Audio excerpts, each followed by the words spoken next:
In 2019, a pair of newlyweds celebrating their honeymoon aboard a Caribbean cruise vanished somewhere between San Juan and the open sea, and authorities quickly settled on the weakest theory imaginable, that the couple simply slipped overboard by accident. But there was no splash reported, no witnesses, no security footage, and not a single item of clothing or luggage drifting in the current. For 9 silent months, the ocean kept its secret, until a Coast Guard crew spotted something pale and impossible floating miles off their presumed route. And when they drew closer, they realized it wasn't debris. It was a message no one expected to surface. The sea shimmered like polished glass that morning, a calm horizon stretching endlessly as if welcoming the newlyweds into a world meant only for them. But even in that bright, wind-kissed moment, something beneath the stillness felt off an undertone of quiet unease that no one on the cruise deck seemed to notice. Emma Calder and Luke Rios stood shoulder to shoulder at the railing, their luggage at their feet, their fingers intertwined with the kind of blissful certainty that follows a wedding still warm in the memory. Emma leaned close to Luke and whispered, "It already feels like a dream." Luke smiled back, brushing a strand of hair behind her ear. "Then let's stay in the dream, as long as we can." Their families had said the same thing. This is the perfect beginning. Perfect couple. Perfect honeymoon. Perfect cruise.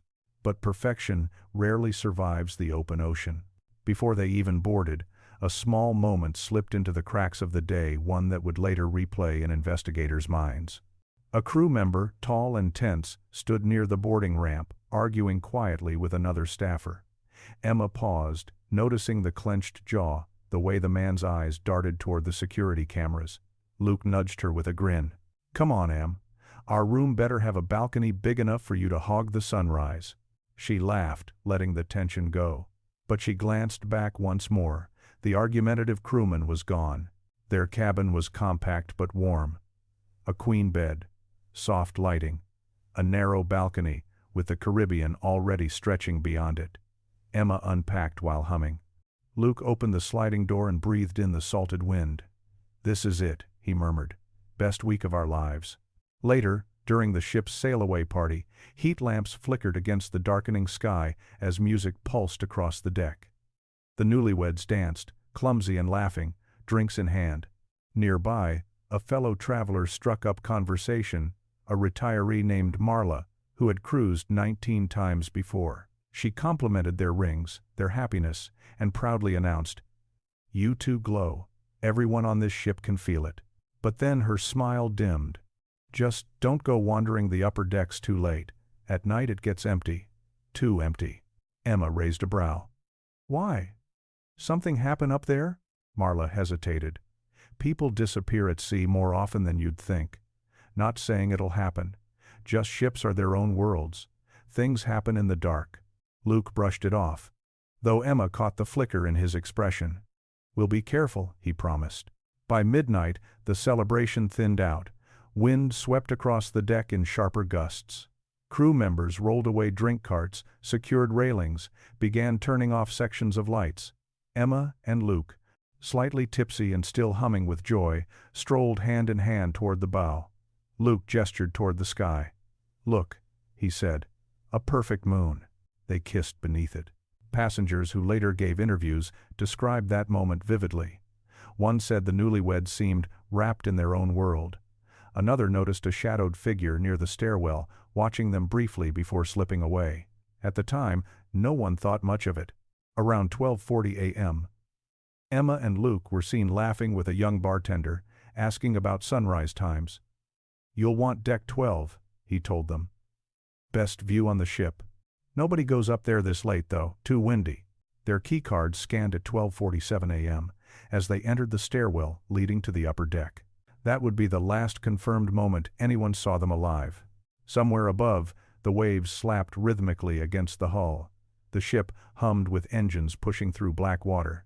And as the security camera recorded their silhouettes ascending toward the moonlit deck, the frame caught something else too. A second shadow, entering the stairwell, just 15 seconds later. A shadow investigators wouldn't identify for months. The wind sharpened as the ship cut deeper into the open sea, turning the upper decks into long, echoing corridors of moonlight and shadow.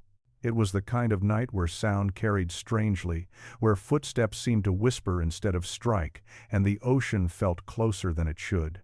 And somewhere in that uneasy quiet, Emma and Luke stepped into the stairwell leading to Deck 12, unaware that someone else followed only moments behind. The bartender who had spoken to them earlier recalled how cheerful they'd been, how Emma had leaned across the counter and joked, "If you see us sleeping on the deck tomorrow morning, don't judge us." He had laughed, waved them off, then watched them disappear toward the far side of the ship. But later, when asked about that moment, he added something he hadn't realized was important. Right after they left, a crew member hurried past the bar. He looked stressed, like he didn't expect to see me still there. He couldn't recall the man's name, only that he wore a maintenance badge. At 12:47 a.m., Emma's key card scanned at the entrance to the upper deck. Luke's card followed a beat later. Security footage showed their silhouettes climbing the final steps. Emma brushing her hair behind her ear again, Luke leaning close as if whispering something meant to make her laugh. And it did. Her head tilted back, her smile still visible, even in the low, grainy footage. Behind them, 15 seconds later, the camera captured another figure entering the stairwell. Hood up, head down, no visible uniform. But then, the image flickered, the timestamp jittering for barely half a second. When the frame stabilized, the second figure was gone. Investigators would later argue whether the glitch hid the person moving out of frame or something far stranger. But on that night, no one noticed. No one was watching. Passengers on the deck below remembered a brief blackout at 1:17 a.m., just a few lights stuttering into darkness before returning. A couple playing cards in the lounge said the lights dimmed like a dying candle. A woman getting ready for bed described her cabin TV resetting on its own. The ship's logbook recorded it as a minor electrical fluctuation. But when Emma's family later learned of that timestamp, their faces drained of color. Because 1:17 a.m. was the exact minute when the couple stopped responding to text messages from a friend back home. Up on Deck 12, the wind howled hard enough to push against a person's balance. The railing stood chest high, too high for an accidental slip, especially for two young and healthy adults used to hiking and climbing. Salt mist swept across the empty deck, gleaming beneath the moon. No music, no footsteps, no witnesses. And yet at least two passengers claimed they heard something. A teenage boy on Deck 11, a notoriously unreliable witness, according to the cruise line, told investigators he heard a sharp cry, like someone startled or scared. His mother insisted he was half asleep and mistaken, but a second witness, a night shift crew member, reported hearing a single shout, though he admitted it could have been wind hitting the ventilation shafts. Cruise security dismissed both accounts within hours. Meanwhile, the ship pressed onward, never slowing. The next morning, a cleaning crew found two empty lounge chairs on Deck 12, positioned strangely angled toward the railing instead of the sunrise. One chair's leg was slightly bent, as though something had pressed against it with sudden force. The supervisor logged it as guest misuse. It wasn't until 10:24 a.m., over 10 hours after the couple's last sighting, that anyone realized something might be wrong. Emma's mother received a message from her sister saying, "They haven't posted anything?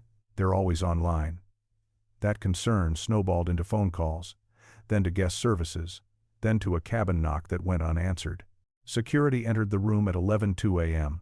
The bed was neatly made. Their luggage remained open. Emma's sandals were by the balcony. Luke's watch sat on the nightstand. Nothing disturbed. Nothing missing. Nothing suggesting they ever returned. When investigators finally reviewed the hallway camera outside their cabin, the footage confirmed what everyone feared.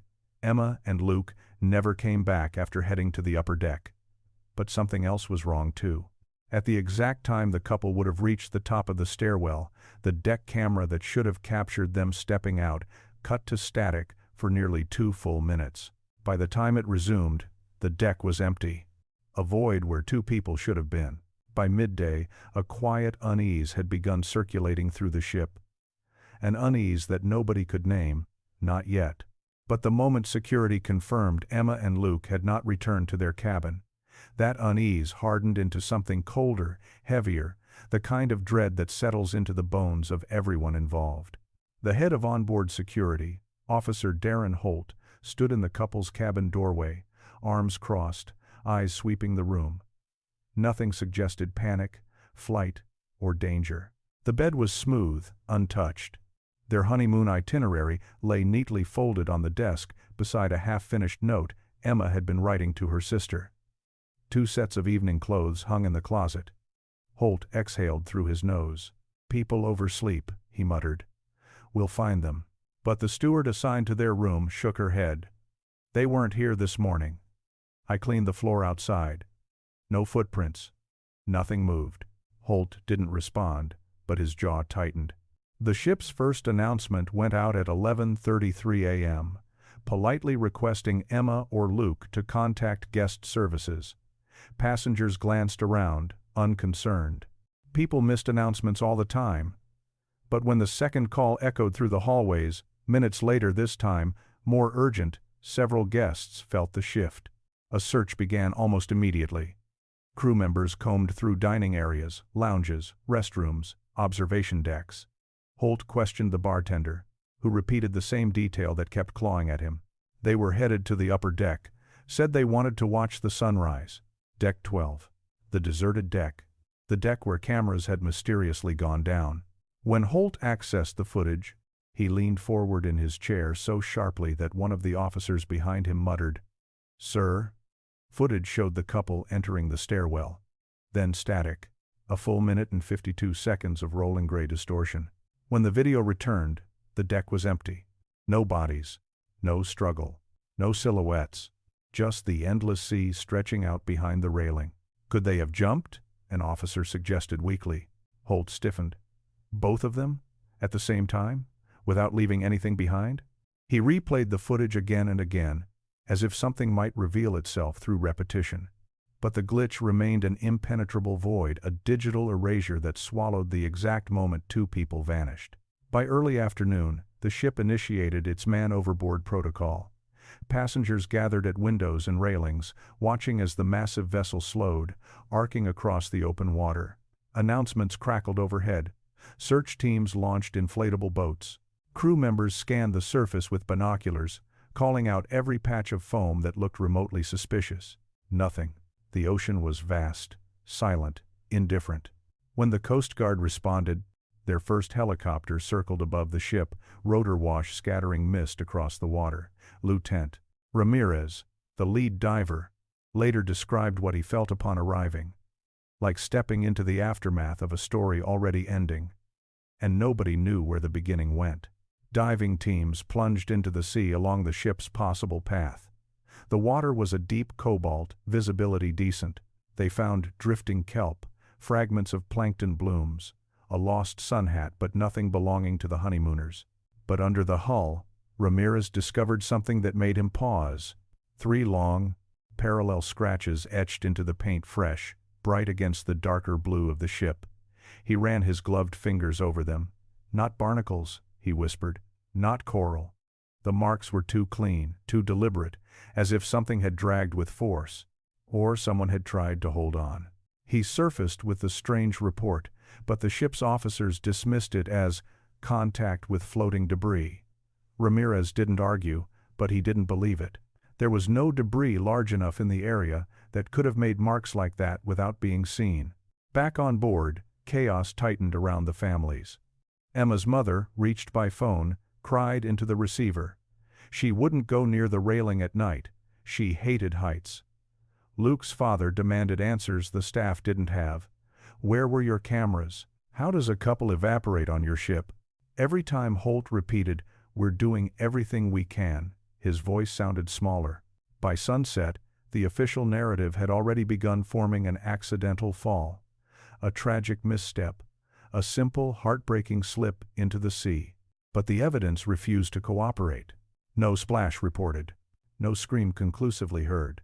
No belongings drifting in the current. No footage. No trace. Only absence. As darkness returned to the ship once more, Holt stood on deck 12, feeling the wind whip against him. The moon was rising again, reflecting off the surface below. And for a moment, the deck felt too quiet, like it remembered something it wasn't supposed to tell. He stared at the railing, at the black expanse beyond it, and whispered the question that had begun its slow crawl through every investigator's mind. For the first week after the honeymoon cruise docked without Emma and Luke, the world felt suspended, caught between panic and denial. Their families flew to San Juan, stood on the pier, staring at the immense ship as if answers might still be clinging to its hull, and asked every official who would listen the same impossible question: how do two people vanish without a trace? The cruise line repeated its carefully polished statement: accidental fall, deep regrets, ongoing cooperation. But cooperation meant delays, vague reports, and the quiet shuffling of responsibility from one department to another. Every time Emma's mother tried to speak with the ship's security chief, she was told, "We're still compiling relevant footage." Yet weeks passed, and no one could explain the 2-minute camera outage at the exact moment the couple disappeared. The world moved on. The ocean moved on. But the families didn't. Emma's sister, Mara, organized nightly calls, her voice trembling each time she said, "Someone knows something. People don't just vanish." Luke's father, Miguel, hired a private maritime investigator, an ex-Coast Guard analyst named Daniel Rhodes, whose calm demeanor masked a stubbornness that would later crack open holes in the official narrative. Rhodes requested maps, logs, timestamps, crew lists. What he got instead were partial documents, redacted reports, and explanations that unraveled under the mildest scrutiny.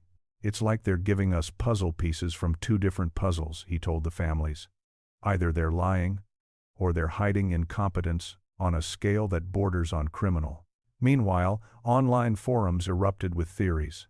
Passengers who had been on board shared fragments: the argument between two crew members during boarding, the flickering lights, the strange scream someone thought they heard. Theories ranged from the plausible to the unhinged. But one detail kept resurfacing: the unidentified crew member who passed the bar moments after the newlyweds left. No one could find him. No roster listed him. His badge number didn't exist. By the 3rd month, the case went cold in every official capacity. The sea gives back what it wants, nothing more. Seasons shifted. Storms churned across the Caribbean. Currents swept through empty stretches of ocean. And in that silence, families endured the slow decay of hope. Emma's mother stopped answering calls. Luke's father slept on the couch every night, unable to bear the sight of his son's untouched room. Mara sent Rhodes message after message: "Please don't stop. Even if it's bad, I just need to know." Rhodes didn't stop. He traced ocean drift models, cross-referenced them with weather reports from the night the couple vanished, analyzed distances the ship could have traveled during the blackout.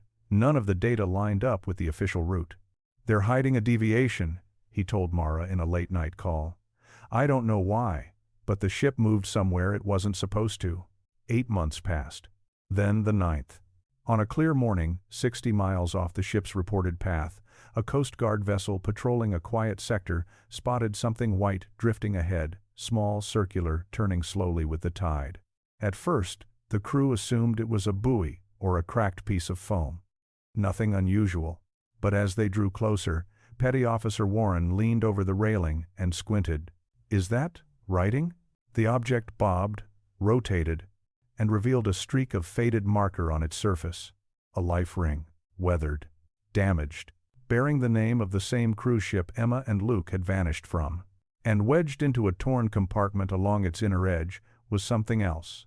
A scrap of laminated paper, curled from salt water, marked with jagged, uneven lines that looked disturbingly like coordinates. Warren lifted it into the air, dripping seawater, and stared. "Sir," he called, voice tight, "you need to see this." He didn't know it yet, but the ocean had just returned the first tangible trace of the newlyweds in 9 months. The life ring should have been unremarkable, another sun-bleached fragment surrendered by the sea. But the instant Petty Officer Warren lifted it onto the deck, the crew went silent. The ring bore the cruise ship's name, yes, but that wasn't what unsettled them. It was the damaged deep grooves carved into the foam, like fingernail marks dragged with desperate force. And the laminated scrap, tucked inside its torn compartment, told a story none of them were prepared for. Lieutenant Harrow knelt beside the ring, his gloves slick with seawater. "Careful," he warned. "Don't smear the markings." The paper fragment, no larger than an index card, held a series of jagged scratches. At first glance they looked random, just lines gouged through faded ink. But then Warren pointed to a cluster of numbers, half erased by salt. "Sir, these are coordinates." Or they were. Harrow stared at the markings. "Latitude and longitude? Close enough to try plotting," Warren replied. When they entered the scratched numbers into the ship's system, the computer flagged something strange. The location was nowhere near the cruise ship's published route. The coordinates pointed to a quiet, untraveled stretch of ocean several miles east, waters the ship never acknowledged passing through. Harrow frowned. Could the ring have drifted from the deck and been carried off course? "Maybe," another crewman said, "but this far, with intact lettering, and with this inside?" He tapped the laminated scrap. Harrow didn't answer. Instead, he turned the ring over. The underside bore a smudge of darker material, almost like soot. "Fire?" he asked. "No reports of that sector burning," Warren said. "And these cuts, look at this indentation. Someone pulled at this. Hard." A chilling implication settled over the deck. This wasn't drift. This wasn't accidental loss. This was an object someone had held. Back on shore, analysts worked through the night examining the scrap.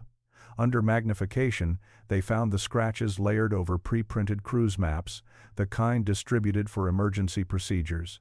Someone had used a blunt object, maybe a key, maybe metal from the ring, to carve through the coating. Not clean, not careful, but urgent. "Could sea abrasion create this pattern?" a technician asked. "Not with latitude markers," Harrow said. "Not with deliberate spacing." By morning, Rhodes, the private investigator, received the Coast Guard's preliminary report. He sat alone in his cluttered office, staring at the images. The life ring, the scratches, the coordinates. His voice cracked when he whispered, "My God, they were alive long enough to leave a message." He zoomed in on the gouges. They were uneven, frantic. And the torn compartment? That compartment wasn't meant to hold anything. It had been damaged, forced open, as though someone had tried to hide the scrap inside without tools. "Rhodes called Mara first," she answered immediately. "Did you find something?" she asked, breathless. He hesitated, hating the tight hope in her voice. "We found a ring from the ship." "And?" Her voice trembled. "Was it theirs?" "No. But someone tried to leave information." Silence, then a cracking inhale as Mara pressed a hand against her mouth. "Emma would have fought," she whispered. "She would have left something if she could." Rhodes wished he could say he agreed. But the scratched lines, violent, erratic, suggested struggle. Not calm, not planning, panic. Later that day, Harrow regrouped with his team, pointing at the plotted coordinates. "Look at the drift model," he said. "This life ring didn't travel from the ship's official path. It traveled from here." He tapped the map. A point the cruise line never disclosed. "And what's out there?" a sailor asked. "Nothing," Harrow replied. "Nothing but deep water and a route they had no business taking." The idea spread through the investigation like smoke. If the life ring truly originated from those hidden coordinates, then the ship's logs had been altered, the official timeline had been manipulated, and the Newlyweds' disappearance didn't happen where, or maybe even when, authorities claimed.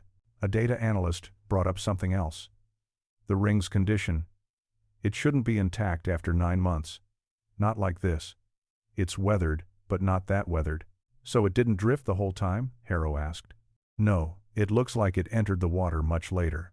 Which meant one thing. Someone kept it aboard. Or kept it hidden, until it was released. As the day wore on, Harrow stood with his hands on the navigation table, staring at the patch of ocean marked by the cryptic coordinates. "We need to search this grid," he said. Rhodes, on the same call, whispered, "If those coordinates are real, then the truth isn't where we've been looking." Harrow nodded grimly. "The truth is somewhere the ship never admitted going." Outside the window, the sea rolled in gentle, indifferent waves, concealing whatever secrets it still held. The coordinates sat like a wound on the map, an impossible point far outside the cruise ship's declared path, a place no one had acknowledged until the life ring forced the truth into view. Lieutenant Harrow's vessel cut across steady waters as they approached the marked grid, the sun lowering into a bruised sky. Even before the search began, the air felt unnaturally still, as if the ocean itself was holding its breath. Rhodes stood beside Harrow, gripping the rail as the waves slapped quietly below. "Ships don't just shift routes," he murmured. "Not without logging it. Not without reason." Harrow nodded, jaw tight. Unless someone on board didn't want that reason documented. Sensors swept the depths, their rhythmic pings echoing across the hull. The sea, vast and inscrutable, returned only static shadows. The deeper the equipment probed, the more distorted the feedback grew, like something heavy and metallic rested far below, beyond reach but not beyond implication. As they drifted across the coordinates, Warren approached with a tablet. "Sir, I've run the timestamps again. The blackout on the ship, it lasted long enough for a directional change." Harrow exhaled. He had suspected it. But suspicion was one thing, confirmation was another. "They moved the ship," he said quietly. "They moved it off record." Rhodes turned from the water. "Why? What was here?" Before anyone could answer, the sonar made a low, dragging groan, an anomaly shifting in the deep, something too large to be debris. The crew froze. The signal flickered, then stabilized, revealing an outline that wasn't a hull, wasn't rock, but something oddly smooth, foreign, almost like metal panels sheared apart. The ocean swallowed the image a second later. Warren swallowed. Whatever it was, it's not natural. The discovery or the hint of one reignited theories. A mechanical failure, a fire, an unauthorized meeting with another vessel, a crime, something that required secrecy, something that might have trapped two honeymooners in the wrong place at the wrong time. Rhodes rubbed his temples. If they saw something, if they witnessed something the crew shouldn't have been doing. He didn't finish the sentence. He didn't have to. Mara joined the call from shore. Her voice wavered as Harrow explained the anomaly. "So, you're saying they could have been taken somewhere else on the ship? Or hidden?" "We're saying," Harrow replied carefully, "that their disappearance didn't happen on the deck where the camera cut out. It happened while the ship was somewhere it shouldn't have been." Silence filled the line, trembling and sharp. "And the ring?" Mara whispered. Rhodes studied the object again. The gouges, the torn compartment, the scratches that could be coordinates or a last, frantic attempt at communication. "Someone tried to send a message," he said. "Whether it was Emma, Luke, or someone who saw what happened, we don't know." A crewman approached Harrow with a new piece of information, an archived whistleblower report from months earlier, buried under procedural paperwork. A junior crew member had claimed to hear repeated pounding beneath Deck 12 during the night of the blackout. He'd assumed it was a mechanical issue. Maintenance told him to ignore it. The timestamp on the report matched the couple's last known moments. Rhodes felt the temperature drop. If they were trapped, if they were alive long enough to try to signal. Harrow closed his eyes. This wasn't just a disappearance. It was something orchestrated, concealed, layered in lies and altered logs. And now, 9 months later, the only surviving artifact was a life ring carrying a desperate, incomplete clue. By dusk, the search grid fell into shadow. Waves lapped against the vessel, as if erasing their presence. Whatever lay beneath the coordinates' wreckage, evidence, secrets remained just out of reach. Mara's voice drifted through the radio one last time. "Do you think we'll ever know what really happened?" Rhodes didn't answer quickly. He watched the dark water, the place where sonar had brushed against something cold and hidden. "The ocean doesn't forget," he said finally. "It just waits. And sometimes, it returns only the pieces it chooses." Harrow looked at the map, the lie exposed, the truth still submerged. The Newlyweds were gone. The ocean kept their fate. But the message they or someone left behind ensured the story would never be closed. The sea had given back a fragment, a warning, a clue, and a haunting certainty. Whatever happened that night didn't happen by accident.